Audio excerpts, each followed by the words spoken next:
So, my name is Kaitlyn Adair, and I am directing this reading of She Said by Dawson, which was super fun. When I got the script, I was so excited because I was like, all right, we're going to have some fun and play around with it and just kind of do some things. And I think from our rehearsals, it was like really immediate that everybody had really good and strong like acting intentions. And I was just like, let's follow that. Let's see what happens. So we prepared this for you, and I really think you're gonna like it. Content warning: it does talk about sexual assault. So just so you're aware, it's a kind of a retelling of the Medusa myth that you kind of know. So just so you know, and I am going to be reading. I'm so short. I am going to be reading for Sethendo today. My name's Robin, and I'll be reading the role of Acantha. My name is Kat, and I will be playing Medusa. My name is Marcus. I'll be reading for God of the Sea, Poseidon. My name is Madeline. I will be reading for Athena and Callisto. I'm also reading the stage directions. For you to say that. Cool. Okay. Yeah.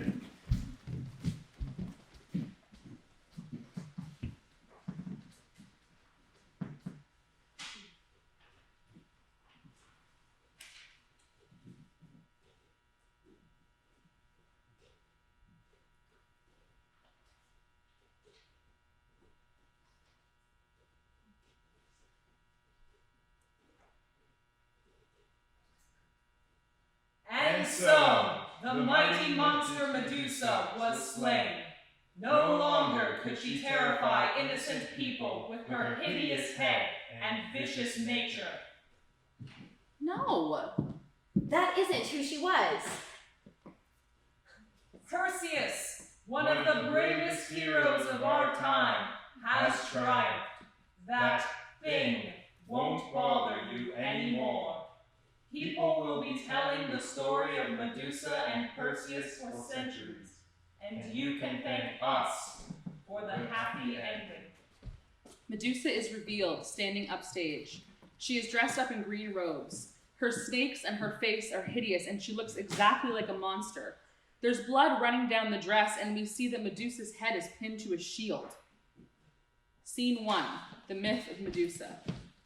Stories are always told by the winners, the people who are left standing at the end of the day. Let me tell you a different type of story. Everything started the day Medusa met Poseidon. Excuse me?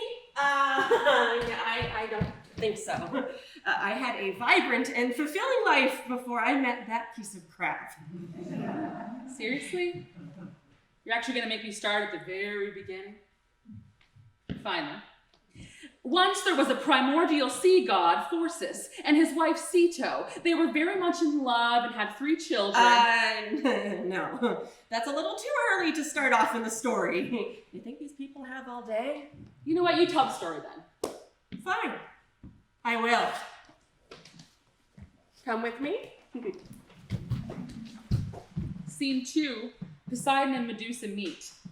Lights up on stage, a market and living room are set up on opposing sides. The living room is rather bare, but still cozy. It contains 2 lounge chairs and a staircase in the corner. It also has a large window facing the outside. Medusa enters the market. She looks normal, without snakes on her head and in modern clothing. She walks along looking at produce. She has a bunch of pears in a basket. Poseidon comes up behind her without her noticing. You've got a mighty fine pear there.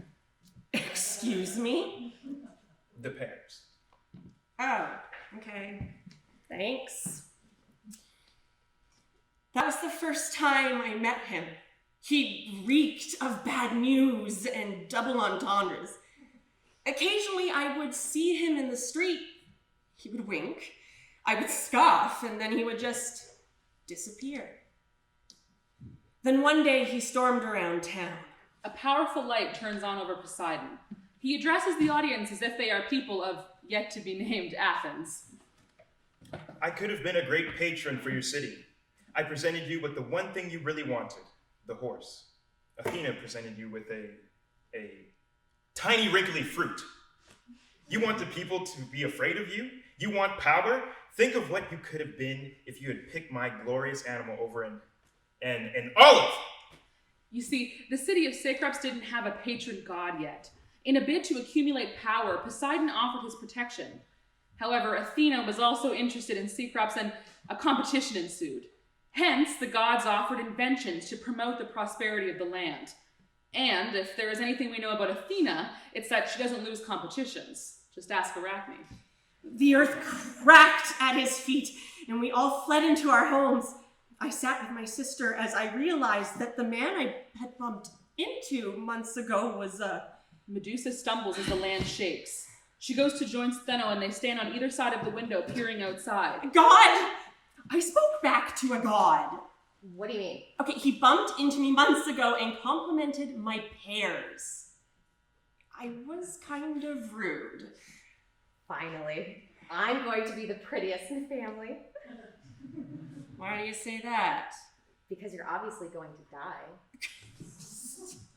die. He left town a couple of hours later, back to the sea. Everyone came out to repair the buildings. I couldn't believe that the man that I had met had inflicted so much damage. He, of course, exuded confidence when I met him and had this intriguing charisma, but this was raw, unabashed power, and I couldn't believe it. Gods damn it, Poseidon! We had a deal. I won fair and square. I, Athena, am the patron goddess of Athens. Now, will you please stop killing people? Scene 3, Poseidon pulling Medusa in. The stage has become a small coffee shop with the ocean in the background. It's noisy and cramped. Poseidon lounges in a chair by the back wall. As he sees Medusa enter, he stands up and joins her in line. I'll have a coffee, please, and a cinnamon bun. I'll get the same. Shit! Well, without that. He just kept showing up. Eventually, we started talking when we met, and then it became a routine every morning. Really? What did you say? Don't Don't worry, you can tell me. Well, I couldn't think of a comeback, so I just punched him in the face. Damn, that's bad. I better watch myself then, or I'm going to be on the wrong side of your left hook. I would be careful, it's a mean one. I have lots of practice from wrestling with my sister. I didn't know you had a sister. I do it. She's annoying, but I love her. Just the one? I have 2 brothers and 3 sisters, and they simultaneously drive me crazy. Well, you have been stepping on each other's toes for centuries. It's no surprise you get on each other's nerves. Yeah, that's right. I know who you are. God of the sea. Well, I guess that's not a secret I get to keep anymore. There was this one time he didn't know I'd arrived yet. He asked a server for her number, which was weird because he doesn't generally ask for things. She refused as nicely as she could, not realizing who he was. I never saw her again. Warning sign. You don't say no to a god! Hey! What's up? Nothing much, as usual. It's just, I love meeting you here, but it's the only interesting thing I do in my life. Other than that, it's pretty boring. Unlike the possibilities open to you, all I do is study. I've never had any kind of adventure. I like your boring life. I like hearing the little things you mortals are interested in. It's entertaining. It's lovely here, but sometimes I wish I could just fly away. Oh, wouldn't it be lovely to fly? I mean, you could go anywhere, be as adventurous as you want. Maybe someday you will. What do you mean? You never know. Someday you could fly away, either by yourself or on my chariot. Maybe I could give you a ride. Poseidon takes her hand and places a paper napkin crown on her head gently. When I see you in that crown, I know you're mine. Someday you'll be a queen in that crown. Then you'll be able to fly. With a flash of light, the crown has turned into gold. Scene 4, family life, Poseidon playing with Medusa. Steno is sitting in the living room and typing rather aggressively on her computer. She pauses to talk to the audience. Medusa kept leaving the house to meet up with him. She was never around and I was worrying like crazy. I just wanted my sister to be back to her level-headed self instead of gallivanting around with some god. Medusa! Medusa! What? Maybe you shouldn't go out today. Acantha's coming to visit. I want to get the guest room ready and we should all be here to welcome her. Fine. Things kept happening after that. Acantha came home and told us all about what she'd been up to. It was just really busy. I went to the coffee shop just 4 days later. I was really enjoying our friendship and I just missed seeing him.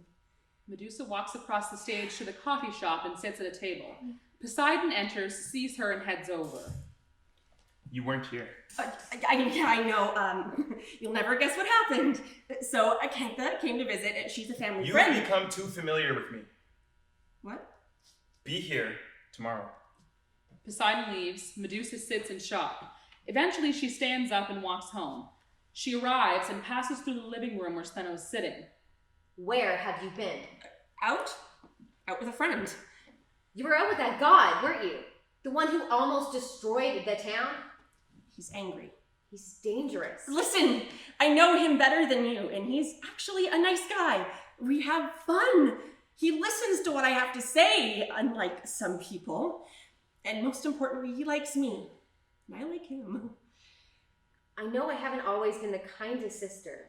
I know we've never been close, but I'm worried for you. I think you need to get away from this guy. No, why would I do a thing like that? Scene 5, the temple. Poseidon and Medusa walk along the stage. Medusa wears a scarf and a sweater. It's evening and Medusa has her arms around herself. It's beautiful here. I think so. Listen, I'm sorry for missing all those days. I didn't know how to contact you, and I really wanted to, but I didn't know. Already forgotten. Besides, you're here now. We'll just label it as our first fight. Our first fight. I like the sound of that. It means there are more to come. Hope you're up for the challenge. They approach a temple of Athena. It has large white columns and a statue of the goddess. You want to go in? She hates you. So what? You're not with me to sit at home and waste your life away? You said that I wasn't wasting my life away. I thought you were interested in my stuff. Come on. It'll be fun. Listen, I'm uncomfortable. Let's go home. Think of it as an adventure, like flying. Come on, trust me. All right.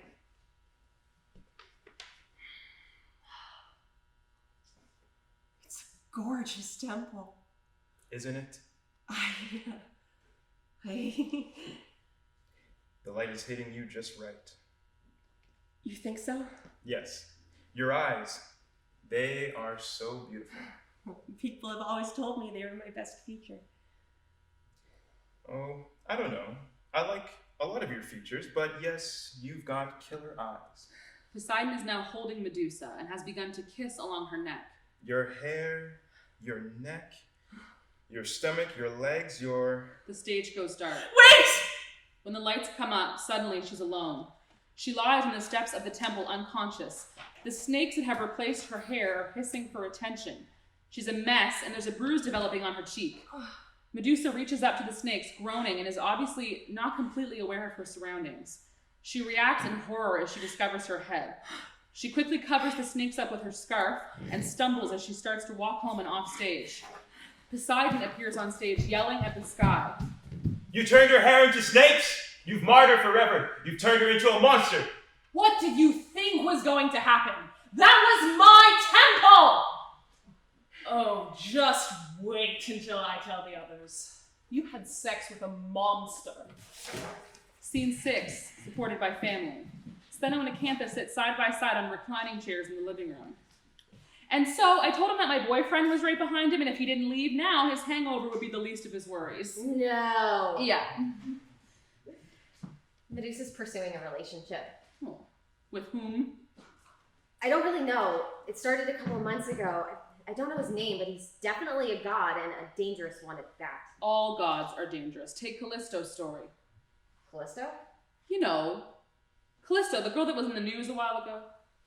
I have no idea what you're going on about. I have no idea how you missed this. It was all anyone was talking about. Callisto used to be one of Artemis's hunters. You know how they have to take that vow of celibacy? Well, Zeus found her particularly beautiful, but Artemis would not let him near Callisto, and for good reason. One day, Zeus disguised himself as Artemis and came upon an unsuspecting Callisto. He assaulted her and left her pregnant. When Artemis found out, she turned Callisto into some sort of animal. She said that she was sorry to do this, but she felt she had no choice because Callisto had broken her vow. Well, that's dark. Again, she used to live in this village before joining Artemis. That's why it was such big news. Looks like you had a good night of binge drinking. Stena was just telling me about your god suitor. There won't be many people brave or powerful enough to come to your rescue if you get yourself in trouble, Medusa. Medusa takes another step away from them, but the scarf falls off her head. Both sisters gasp, and Medusa starts to cry. Lights out for a beat. Lights up, Medusa has disappeared, and Steno and Acantha sit close together, whispering. You just have to give her time. I'm giving her time. I'm just worried about her. I want us to do something. Something against him. Something to hurt him. Hurt the god of the sea. Yes, that's going to go well. I'm just saying we could try. Do something, but nothing I say will reach her ears. Remember when I got turned into a plant? Who could forget that? Well, then you know my story. I fancied myself in love with Apollo, but all it took was me accidentally scratching his face while playfully running away. And I was a plant. Felt like I was entirely alone. You could have talked to me. I didn't want to talk to anyone who hadn't had a similar experience. The feeling of disgust as hair sprouts into leaves, nails peel back into bark, and skin rips and stretches to cover your green, rigid body. It may have melted away after I was out of danger, but the fear of having to stay hidden all the time will never be gone. Apollo still thinks I'm a plant. It's the only thing that's saving me. Acantha, I'm so sorry. I'm so sorry that happened to you. It's over and done. But what I was trying to get at is that Medusa needs someone who understands. Callisto! Well, she is supposed to live deep in a forest of a nearby town. We could get her to speak to Medusa. It might be the push she needs. You better get going. Scene 7, Callisto. The stage has become a large cave. It's well decorated and there's a cradle on one side with a baby inside. Medusa enters. She has a scarf around her head hiding her snakes. Hello? Is anyone home? A large bear enters. Medusa runs between the cradle and the bear. This irritates the animal. The bear swipes at her, but she dodges, grabs the child, and moves around the crib. She grabs a stick and brandishes it at the bear. Oh, put that thing down. The bear transforms into a sneering Callisto who takes her child from Medusa. Look, I don't know who you are, why you're here, or why you thought touching my child was a good idea. But let me tell you this. If you're not out of my home in the next 30 seconds, your neck is going to be very lonely. Listen, I am very sorry about scaring you. I didn't know the bear was you, and I'm trying to protect the child. I really didn't need to. I just need your help. I mean, if you are Callisto, who I've been searching for, I guess I just assumed you were Callisto. You are, aren't you? 15 seconds. Okay, I came here because my sister, she told me about you. I've been searching for you. I know about your past. My past? Well, you were one of Artemis's hunters until, the incident. That was a long time ago. Can't have been that long ago. A figment of my imagination. This cave manifests my deepest desires until they seem real. My true son was killed by a hunter many years ago. He never could change from human to bear quick enough. This cave was a gift from Artemis. She did come to care for me very much at a certain point, you know. Oh, I'm sorry for your loss. So am I. Callisto turns and hits the wall again. A kettle of tea appears. She pours a cup for herself, but does not offer one to Medusa. This place is a blessing and a curse all at once. But you didn't come here to talk about my living quarters, did you? Something about your sister? She told me about you. She's my older sister, and she wanted me to talk to someone because, because my boyfriend, he was a god, and he did something. He raped you. Yes. So why have you come to see me? I don't know. I just want to do something. Even though your rapist is one of the most powerful beings in the universe? My friend Acantha and my sister Steno and I, we're hoping that you might speak up too, against Zeus. It would inspire other women. I will do no such thing! It took so long to find peace away from prying eyes on the gods. Oh, let's go see Zeus's latest conquest. I hear Artemis turned her into a bear. You can take off your scarf. Believe me, I've known my share of gods. I'm not scared of much anymore.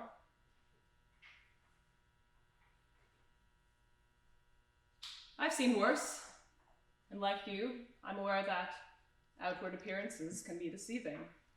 I'm so sorry you had to go through what you did. I hoped you might speak up with me. I just don't want you to make my mistake. Which was? Isolating myself. It's obvious you have a caring family. Don't run away from them. There's nothing you can do now about what happened. Do your best to move on. I got stuck on what happened. I couldn't move on and I lost everything I really loved because of it. So you think I should just roll over and let him get away with it? It's in the past. You don't think I should speak out? It will just be a waste of time. Maybe I've just misjudged this whole situation. I did go to the temple with him, and we were dating. Maybe I led him on. I don't know, Look, if there's anything I know, it's that you've been violated. He's a god. Your permission was not and never will be on his mind. He doesn't care what petty mortals want. He likes power. Lights out. Lights up just outside the cave where Medusa has exited. She has covered her hair. She pulls the crown Poseidon gave her out of her pocket. With a hard snap, she breaks it in half, letting it fall to the ground. Steno walks on stage. You're out. What did she say? But there's no point trying to do anything about it. What? That is not true. I don't want to end up like her. You don't need to end up like her. Do whatever you want. It doesn't have to be like what Callisto or Acantha or even I would do. What do you want to do? I want to speak. Scene 8. The stage has turned into a news tableau. The cast members circulate newspapers. The sounds of television and news reports fill the space as we see headlines cover the back wall of the stage. Each newspaper headline should be accompanied by a date. The dates on them should cover the next 9 months. Young women faces off against God. Medusa accuses Poseidon of rape. God wreaks havoc across country. Deity refuses comment. Accuser inundated with hate mail. As chaos swirls around him, Poseidon enters, speaking to the audience, taking a turn at narrating. That little bitch started pressing charges. And now she's pressing all of a sudden. My life is flooded with reporters. Funny, I've always loved flooding until now. That she-monster didn't know what she was going to do until she took the witness stand. So I did what I had to do. Poseidon is swept away as the final headline is projected and spoken aloud on stage. Court finds God of the sea not guilty. Scene 9, kids. Yes, that's all, kids. Acantha and Medusa stand in the living room beside two matching cribs as the two matching cries fill the air. These are Medusa's two children, Chrysa and Pegasus. Medusa and Acantha look utterly exhausted.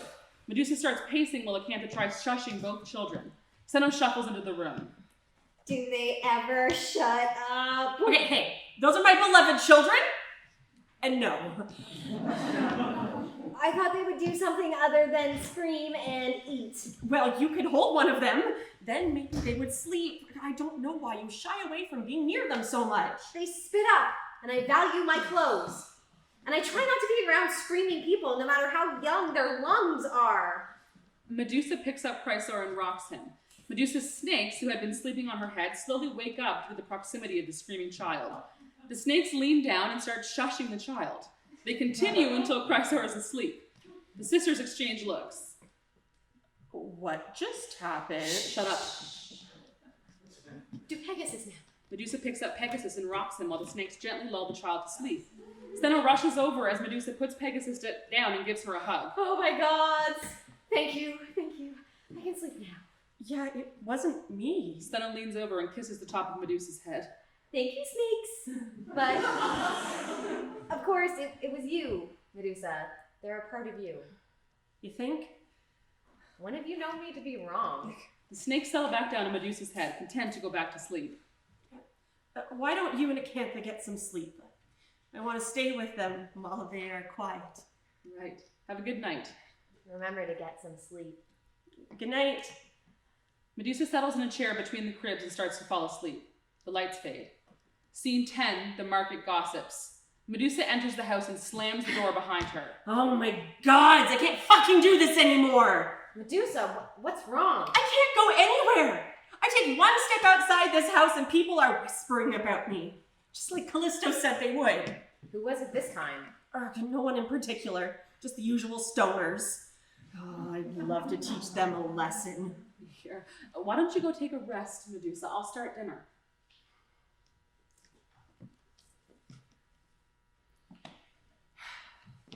You know, I heard someone say they thought my snakes were eating my head today. And people are just so stupid.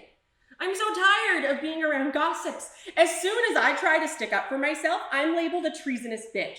But if I just lie back and let them gossip, I'm a pushover who will sleep with anybody. Language?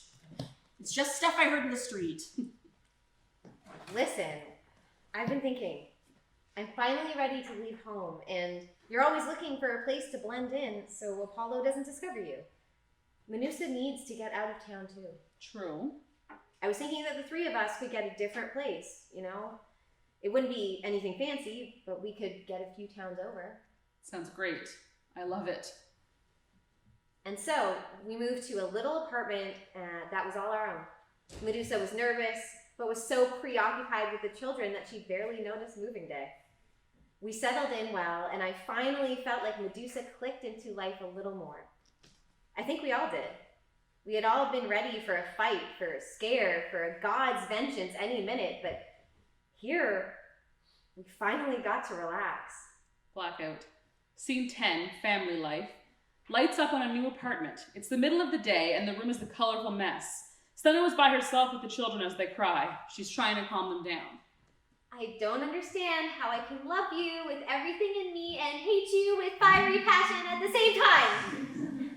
I want you quiet for me. I might not have snakes in my hair, but I care just as much.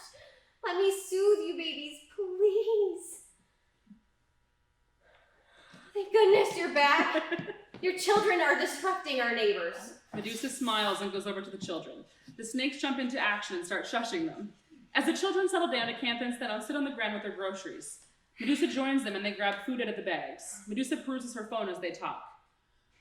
I literally hate the stairs to this apartment. I don't know why you wanted to live this far up. The neighbor's cat... Oedipus? That's the one. He tried to follow us all the way up when he smelled fish. Honestly, I thought he might attack. Nah, that cat is the sweetest thing. Besides, there's something wrong with his eyes. He isn't going to hurt you. I don't know about that. Mom wants to have dinner tonight. I'll let her know we're down. Count me out. I have a date. You do? Yep, guy I met at work. I'm looking forward to it. All right, but be careful. I always am. Well, I'll tell Mom that we should reschedule. Well, I'm going to head out. Have fun. Safe fun. All right. They really look like perfect angels when they're sleeping. They do. I hate him, you know? Who, the guy Steno's out with? The guy who raped me. Oh. As you should. I was worried I would hate them. But I don't. I mean, sometimes I look at them and I can't help but feel bitter. Lost a lot of things that night. But I always chastise myself afterwards. I mean, I know it wasn't their fault, and I love them more than anything. I'd do anything for them. I just sometimes feel selfish because I wish they weren't here anymore, so life could go back to normal. And I feel awful for those feelings, but it's so hard, Acantha. I didn't know you were feeling like this. I didn't want you to, I just feel so unworthy of being a mother. Hey, nothing that happened to you makes you unworthy of being a mother. All I see is you doing really well, but you obviously have some stuff to work on, and that's okay. That's valid. No one's asking you to be perfect, just to try. And you've been doing that so well. You have time now. Let the peace sink in.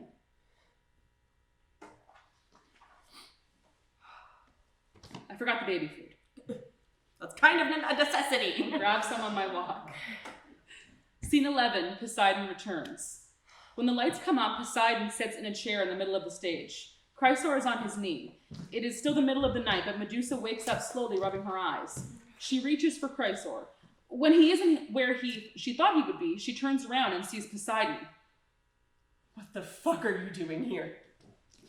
Give me my child! She runs over and tries to snatch the child from Poseidon. She holds on so that she is forced closer to him. I had hoped you would carry my child. Well, I suppose you're in luck, aren't you? She wrenches Chrysor away from Poseidon and places him in a crib behind her. What are you doing here? I've come to warn you. Athena is still furious about her temple. What does that matter? Haven't I been punished enough? Be quiet and listen. She thinks your death will infuriate me. Well, that might be the stupidest thing I've heard all day. She has enlisted my nephew Perseus to kill you. Why are you telling me this? You could be at home doing whatever you gods do for fun, but instead you're here. Why? I still care for you. No, you don't. You never did. You care for the game, the amusements we mortals provide. Does that matter?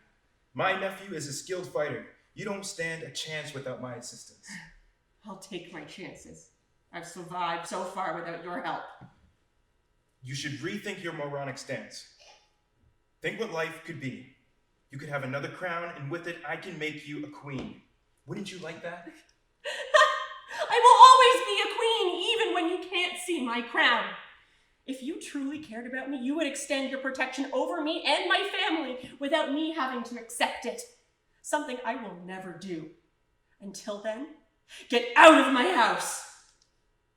Have fun with my brother, Hades. Excuse me. I must prepare a banquet for my nephew. He's about to accomplish something great. Medusa screams in despair, waking up Chrysor and Pegasus. Rushing over, she picks them up, soothing them as she walks around.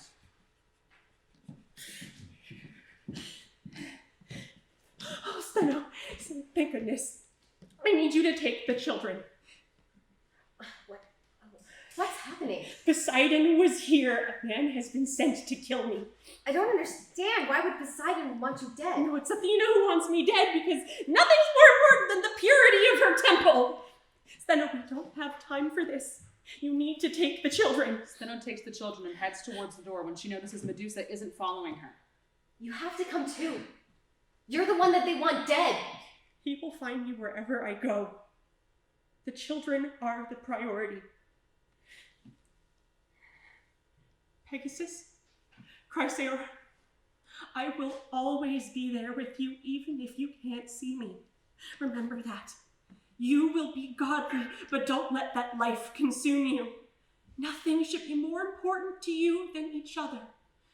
Do as much good as you can, and when people remind you who your father is, remember who your mother was.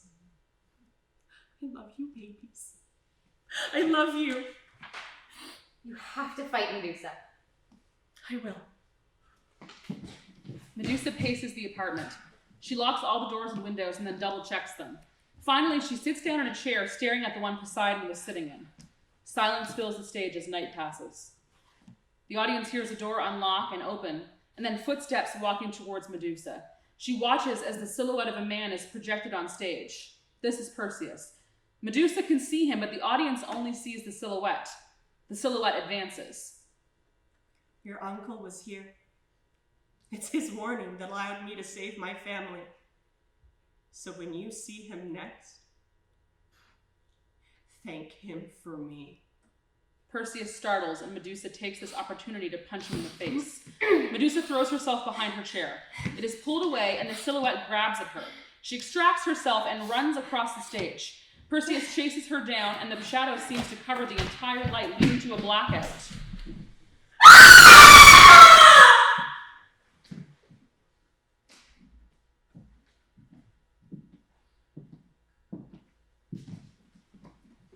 And so, The story of Medusa is told, finally by her own tongue.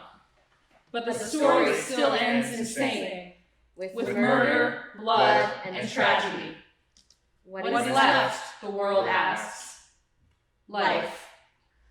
Medusa left her children, her story, and her influence, to bring good, to bring love, to bring truth. But truth crashes in waves that require a willing audience. Minds that hold truth are gifts, but they are also burdens. Tonight, you lightened Medusa's burden, and for that, she is grateful.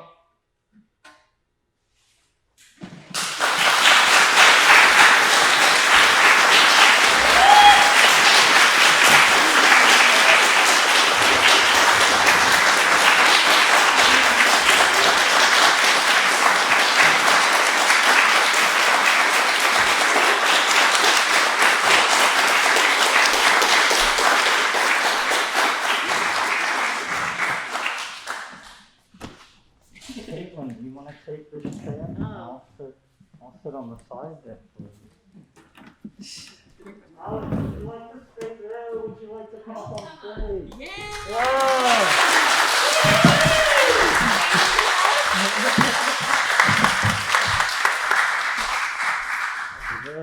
You could have had the chair. Oh, I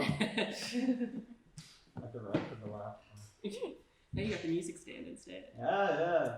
This was all worked out for me, honestly. All right. Talkback time. Alex Dawson, right over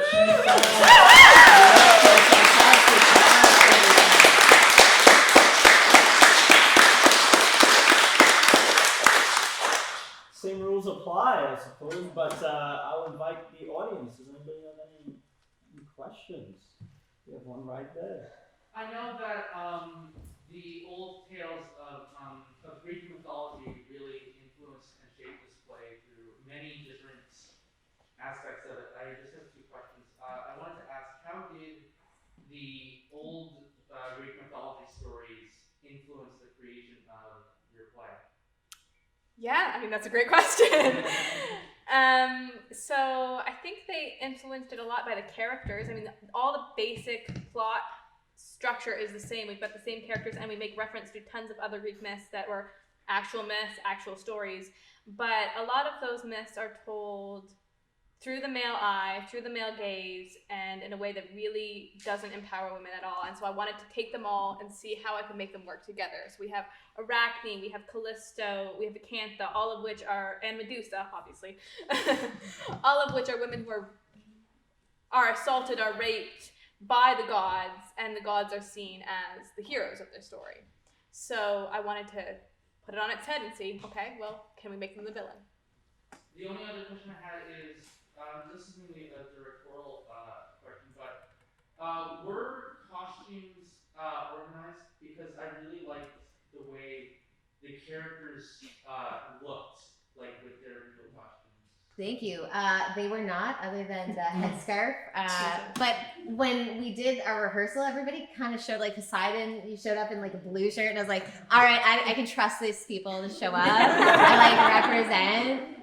So it was all these wonderful actors that just showed up really ready for this piece.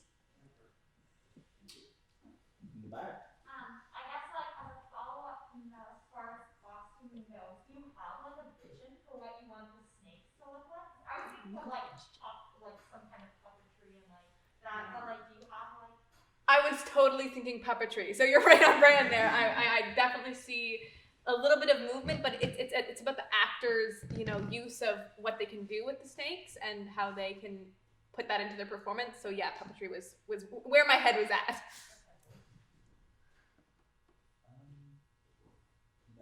Working off of that idea, something that I really, really enjoyed about the way that you have written the script, Alex, is your willingness to just like put your ideas on the page and then not worry about the theatricality of it, if that makes sense. Like the moments where I think it's Callisto punches the wall and then like the kettle appears, like the practicalities of like, oh, how will a director do that? And it's nice that as a player you know It's not my job.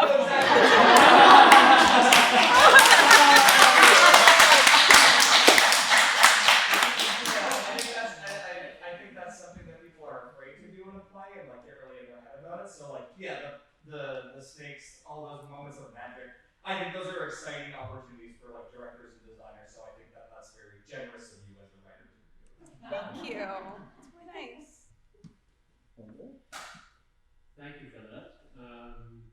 So how does something like this inform the work? And do you have thoughts of doing more with it now that you've seen it interpreted this way? Yeah, thank you. I mean, this was kind of a crazy experience. I'm so thankful that that I got the opportunity to see this, and it's just an amazing cast of people. I think going forward, I really want to dive into each character a little bit more and give them a little bit more of an arc, give them some more personality, and see where I can lead that to delve into the story with a little less narration, because I did find that this reading was a little narration heavy for me, and I do like to show things, not tell. So I think that's where I'll go with it in the future. But again, I can't thank you guys enough for what you put on, which is pretty amazing. Right there. I just wanted to say I love how like you modernized the myth, but you also it felt like authentic Greek theater. Like I love how you had like the Greek chorus parts, and like it just felt like you were really like incorporating elements of both the modern and the past into it. So that was really cool. Thank you. I want to bounce off of that. Yeah, Julianne, say it. Yeah. Bouncing off of I was wondering what influenced your decision to set it in modern day and to have the characters have cell phones and like go to coffee shops. Like what made you think that that's the setting for the play? To me, it was that this is a modern day problem. It was a problem back then, it's a problem back now, and to set it back in the original Greek time, to me felt like I was saying that this isn't a problem now, and I wanted to make it very, very clear that I'm making a political statement about today's society.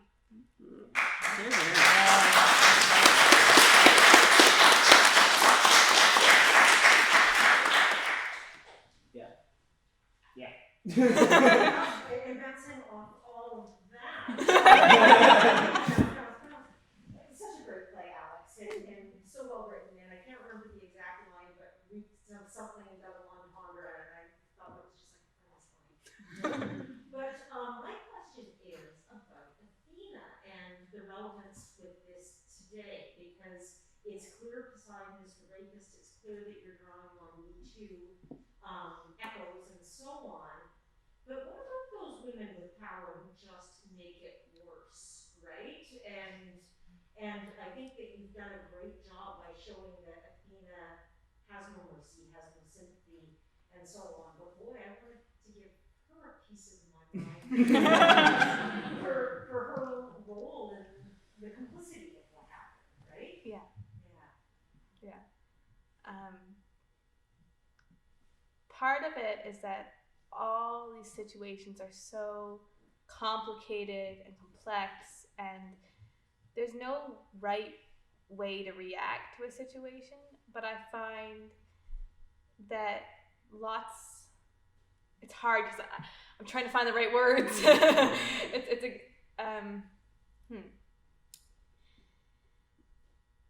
Sometimes we do things and we say things that we don't mean. But in this case, I do think Athena knew what she was doing, and I think that Athena cared more for herself than anyone else in this situation. And I think that's what leads to a lot of problems in modern day communication of this, is that we don't really think about the victim as much as the actual person who does the act. Excellent answer. Thank you.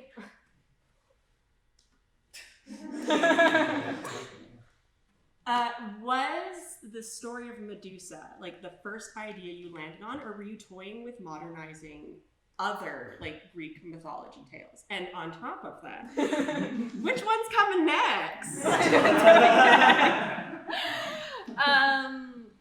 Okay. So Medusa, it was always going to be Medusa. There was other characters at the start of all this. There was other Greek characters, but it was always Medusa because I've always felt a connection to her, whether it's just the misunderstanding of her tale, whether it's just I feel that she has this attitude and charisma about her that never gets portrayed in the myths. So it was always going to be Medusa. As for the second part of your question, I have no clue. I mean, personally, I've got a couple ideas for different plays, but if I had to pick another Greek character, I think I want to play out Callisto's story a little bit. I want to dive into that a little bit more. Cool, thank you. Yeah, no, this is a compliment on the question, I suppose. And then I could open up to one more. No, this was beautiful. In like 40 pages, like you both, like you all like managed to juggle like all the elements of like what an epic is, and that's like just juggling like the muchness of it all, right? Like you have Medusa like going on like a quest in the same sort of story as her snakes kissing a baby to right? Like we get to see just how like expansive these characters could be, and juggling that is like a skill. Like, so congratulations, like all of you. Like that was beautiful work. Like the tones and just the amount of stories. Like that's I can't do that. I'm trying. And I love the amount of restraint with like modernizing like Greek myths. Like I'm in the glut of it right now, and you always hear stories like this god didn't like this god, so he ate him. Because he didn't and then another god said, "I'll give him hot peppers," and so he spits them out. But you showed so much restraint. Like it always comes back to Medusa's the hero. Medusa's a mother. She loved. She is loved. Like I love that so much. You have a cast with a variety of ages and so on, and you are a high schooler. I was wondering, do you have plans on bringing a piece like this, like a piece with this much like restraint to high school like theater? If you don't mind me like using those tombs like to, does that make sense? I'm a little confused. Yeah, no, that's okay. Like, would you want to see a play like this performed at like high school? Oh yeah, absolutely. I think that this, it is trigger heavy and content heavy, but I think that this would be a great, in my opinion, it would be a great play to share in schools and tour. I think that would be a great. I'm looking for the right word. Way of sharing it. I'm not sure I see it as a play that goes on stage and does a run and that stuff, but I would love to share it with other students my age, with other women and girls who can relate to it.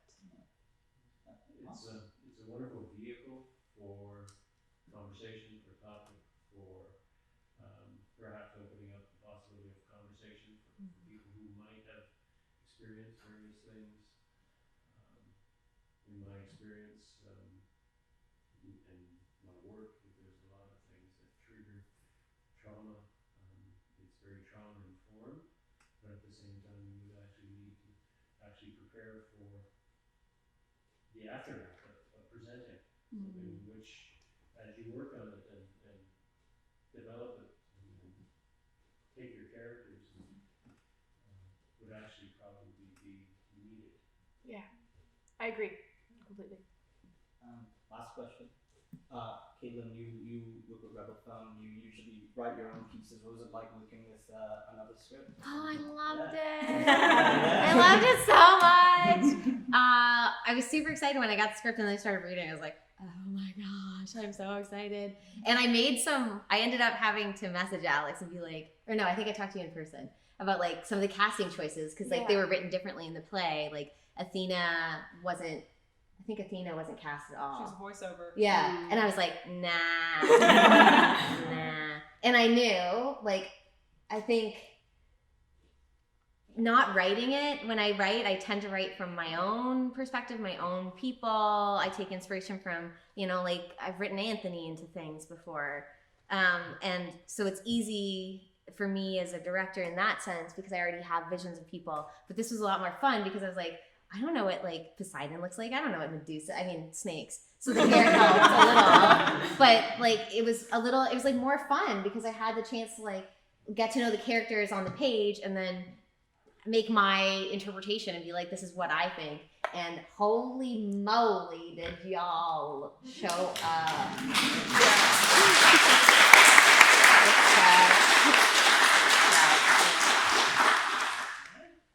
Any other questions? Just one more. I was just gonna say, sorry, it's really quick. I love this place so much, and there's a million things I could say, but I just wanted to say, Kat, your scream was absolutely delightful.